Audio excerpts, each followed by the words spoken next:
Bismillahirrahmanirrahim. Assalamualaikum warahmatullahi wabarakatuh. Di video sebelumnya kita telah membahas tentang marfu'atul asma, isim-isim yang marfu.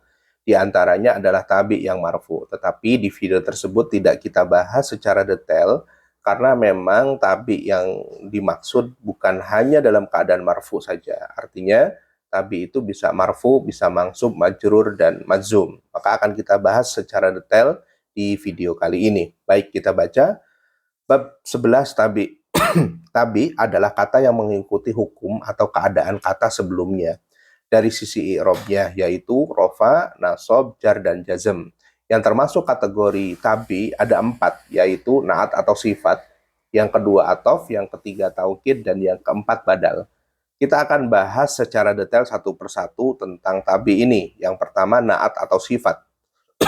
Naat atau sifat adalah lafadz yang menunjukkan sifat untuk isim sebelumnya. Jadi dia mensifati isim sebelumnya. Isim yang disifati ini kemudian nanti namanya man'ut atau mausuf. Jadi sifat kata sifat tersebut namanya naat atau sifat ya. Sedangkan sesuatu yang disifati namanya man'ut atau mausuf. Contoh di situ jaa, telah datang. Siapa yang datang? Imamun adilun, imam yang adil.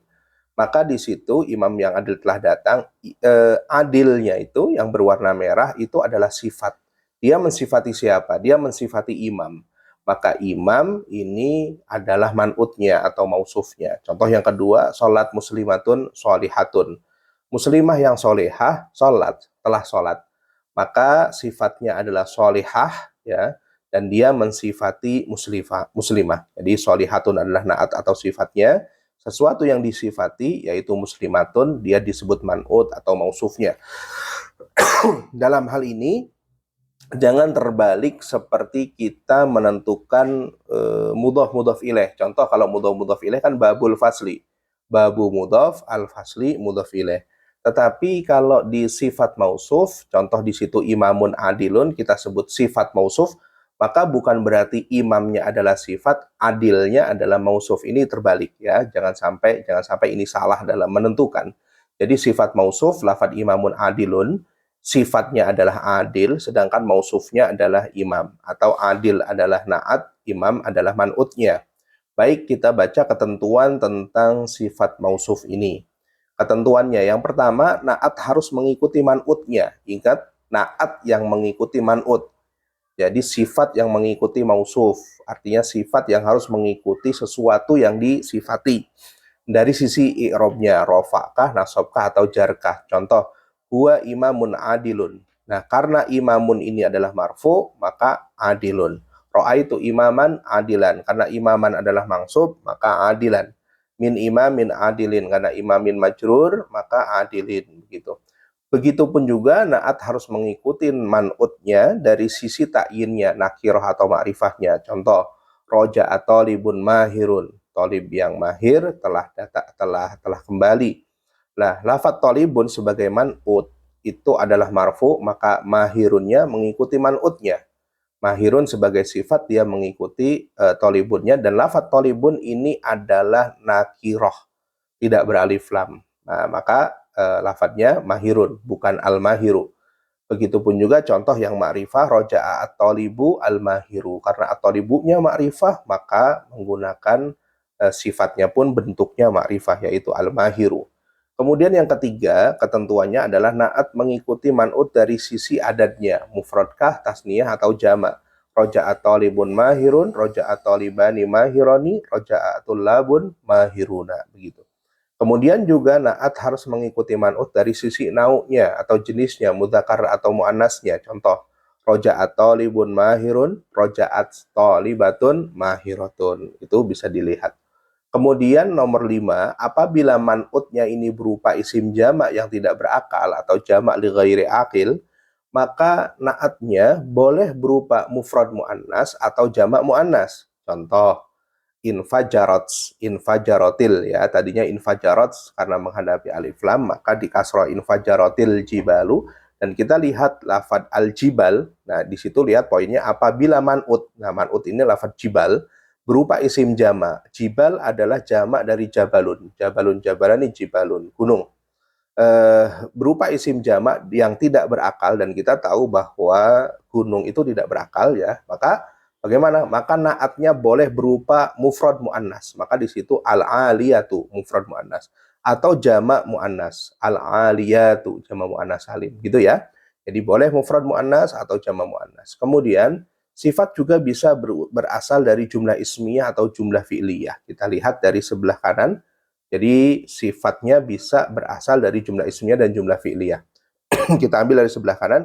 Hadza amalun yufidu. Ini adalah pekerjaan. Pekerjaan apa? Yufidu, yang bermanfaat. Maka yufidu ini sebagai jumlah fi'liyah, fi'il fa'il ya. Nah, di situ lafadz yufidu adalah naat terbentuk dari jumlah fi'liyah. Jumlah fi'liyah fi'il fa'il. Fi'ilnya adalah yufidu, fa'ilnya tentu kita tahu itu adalah domir mustatir fihi jawazan takdiruhu huwa. Kemudian jika yang terdiri dari jumlah ismiyah, contohnya madha yaumun, telah berlalu hari, hari telah berlalu gitu. Harruhu syadidun, yang hari yang panasnya sangat gitu. Nah, maka harruhu syadidun ini adalah terdiri dari jumlah ismiyah mubtada khobar. Harruhu mubtada, syadidun khobar gitu. Nah, harruhu syadidun sebagai jumlah ismiyah ini kedudukannya sebagai sifat dari lafadz yaumun ya. Madha yaumun, telah berlalu hari, yang apa? Harruhu syadidun, yang panasnya sangat begitu. Nah, jumlah yang menjadi naat yaitu jumlah ismiyah dan jumlah fi'liyah, yaitu di lafadz yufidu dan harruhu syadidun yang berwarna merah itu harus ada domir yang kembali kepada man'utnya. Di situ lafadz ada harruhu syadidun, hu-nya kembali kepada yaumun, maka harus ada domir yang kembali kepada man'utnya, yaitu lafadz yaumun. Begitu juga lafadz yufidu, ini ada domir, tapi tentu domirnya domir mustatir ya. Kemudian jumlah ismiyah atau jumlah fi'liyah di atas disebut man'ut jika man'utnya ya, man'utnya lafadz amalun dan lafadz yaumun adalah isim nakirah, tidak beralif lam ya. Lafadz amalun dan yaumun itu adalah man'utnya.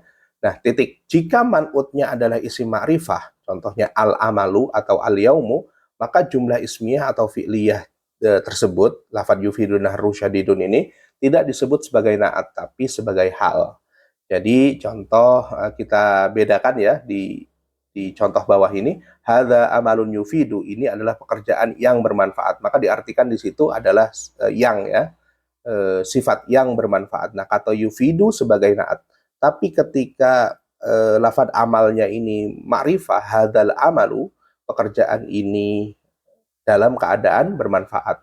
Maka lafadz yufidu sebagai jumlah fi'liyah ini statusnya bukan sebagai naat tapi sebagai hal. Gitu ya. Adapun al-amalunya menjadi sahibul hal tentunya.